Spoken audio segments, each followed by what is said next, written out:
Assalamualaikum warahmatullahi wabarakatuh. Sahabat sekalian, berita terbaru berbicara tentang apakah putusan etik Anwar CS bisa gugurkan putusan MK soal Cawapres.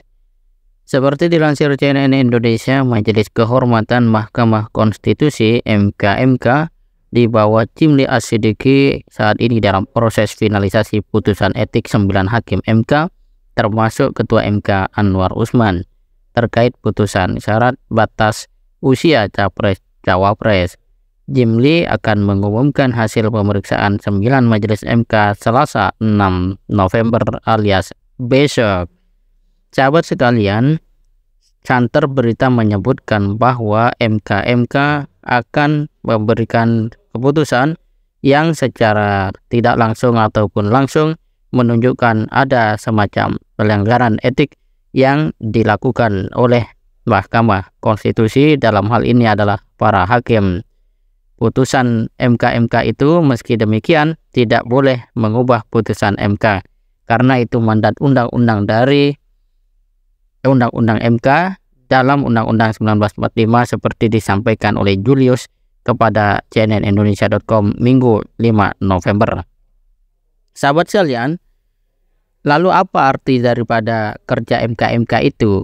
Ya, kalau menurut Julius, itu putusan MK bisa menggali relasi antara legal error atau penyelundupan hukum dalam putusan MK melalui judiciary misconduct atau pelanggaran prosedur hukum acara. Sehingga bila nantinya ditemukan hakim MK bersalah atas pelanggaran etik, putusan MK bisa jadi titik tolak terhadap pengujian baru atas putusan MK yang janggal tersebut.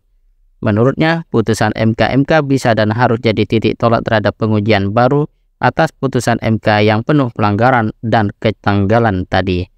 Sahabat kalian, pembahasan di ruang ahli hukum masalah putusan MK ini nanti ya disebut atau dipandang dalam proses katakanlah legal atau prosedur hukum itu sendiri, yang pada akhirnya secara umum orang memandang bahwa keputusan MK tidak akan atau tidak boleh mengubah keputusan MK itu sendiri. Ya, tapi kalaupun secara hukum misalnya memang seperti itu, tidak ada pandangan dan peluang lain terkait dengan hasil pemeriksaan atau keputusan MK terhadap MK, setidaknya kita melihat bahwa betul dugaan sebagian pihak telah terjadi katakanlah ketidakbaikan di dalam tubuh MK. Dalam hal ini, majelis hakim yang ada cenderung tidak memperhatikan aspek etik dengan sebaik-baiknya. Dan kalau kita melihat ya ungkapan yang lain bahwa sangat sulit untuk menalar jika putusan etik dapat menganulir putusan MK. Saya belum menemukan suatu argumentasi konstitusional dan hukum yang kokoh terkait dengan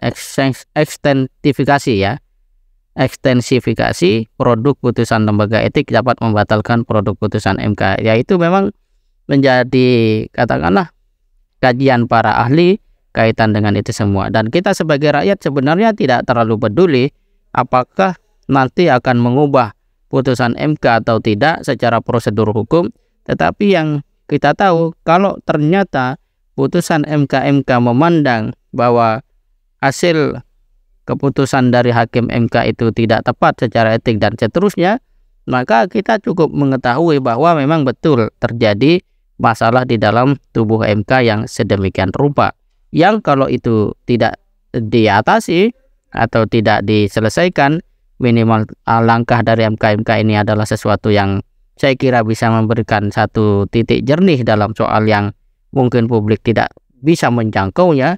Ini masih jauh lebih baik.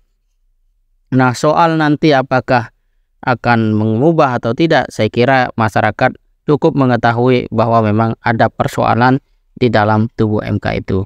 Dan satu hal lagi, kita ya berharap normalnya ada majelis etik kemudian membuat keputusan, ya sudah seharusnya lah MK ini menjadi lebih baik ke depannya. Nah, apakah mungkin misalnya ini akan menjadi momentum ada hakim yang misalnya dihukum secara setimpal, ataukah ini hanya sebuah ya katakanlah hal-hal yang sifatnya ya nasihat, karena memang ini masalah etik gitu ya.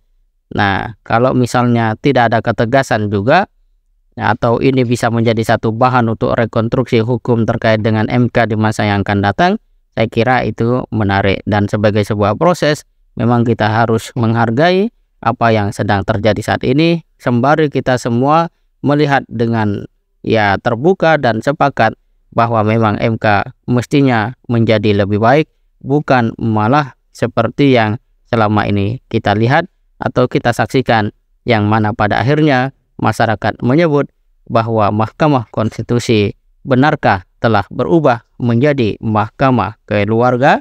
Demikian, terima kasih. Assalamualaikum warahmatullahi wabarakatuh.